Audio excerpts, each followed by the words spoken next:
Sjećate se dokumentarne serije Jedrima oko svijeta u režiji Marija Saleta. Sjećate se legendarne jedrilice Hir 3. E pa u našem studiju je ekipa koja obnavlja jedrilicu. Sa mnom je Saša Fegić, rekli su mi da ga predstavim kao kapetana, i Tomislav Bradić koji će nam predstaviti projekt. Dakle, Saša, gdje ste uopće pronašli, odakle izvukli Hir 3 i u kojoj je fazi obnova? Ja sam prvi put jedrio na Hiru 3 u školi jedrenja Mladena Šuteja kad sam imao samo 14 godina, davne 92. I pronašao sam ga sasvim slučajno u Vrsaru, napuštenog zapravo. Pronašao sam vlasnika i odlučio sam nakon dosta razmišljanja krenut u obnovu. Znao sam od početka da je to veći projekt od mene, da je to treba više ljudi, više potpore, jer je brod u takvom stanju prije svega da nadilazi moje znanja, ali brod je dio... Ali popravljiv. Pa sve je popravljivo ako se ima volje, a pogotovo mislim za bilo koji brod je šteta da završi ovako. A pogotovo jedan brod koji je dio hrvatske pomorske baštine. To je ipak prva hrvatska jedrilica koja je oplovila Cape Horn i ako ništa drugo treba ostati plovi, ne samo da ostane u dobrom stanju, nego treba dalje ploviti. I Hir 3 nije završio, kao što je rekao Saša, u Vrsaru, napušten, nego je sad dio jednog puno većeg projekta. Tomislave, riječ dvije o projektu. Pa tako je, mi smo na platformi travelstarter.com pokrenuli crowdfunding kampanju za obnovu i spas Hira 3 od propasti. Veliki dio posla je već obavljen uz pomoć mnoštva prijatelja, poznanika, dobrih ljudi koji se sjećaju priče. Sad nam treba mala pomoć da bismo opremili brod svom sigurnosnom opremom koja je potrebna da ga možemo registrirati.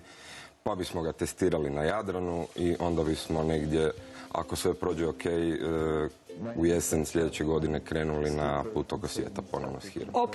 Opet, da. Saša? Pa za to je napravljen, to je bila prvotna namjera broda. On je dokazao da to može, mi se još moramo malo pripremiti, ali brod sigurno može i mi mislimo da ćemo biti spremni. Tko i kako vam može pomoći da završite obnovu? Pa uglavnom, ja bih samo spomenuo da već imamo veliku podršku što šireg kruga poznanika i prijatelja, ali tako i javnosti.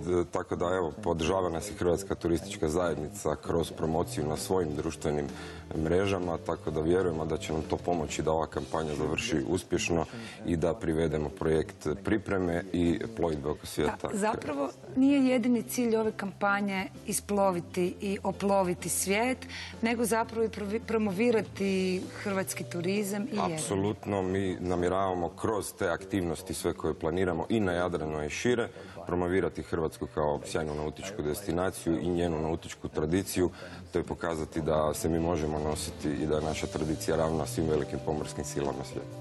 Saša, i kad krećete? Plan je jesen 2016. Ko je sve u timu? Pa trenutno smo nas troje, Tomislav, Maja i ja smo glavni dio tima, ali sigurni smo da će nam se još ljudi pridružiti. Ja osobno nisam nikad imao problema s nalaženjem posade, vjerujem da će tak biti dalje. Koliko predviđate da će trajati novi put oko svijeta, jedrima oko svijeta? Okvirno 2 godine.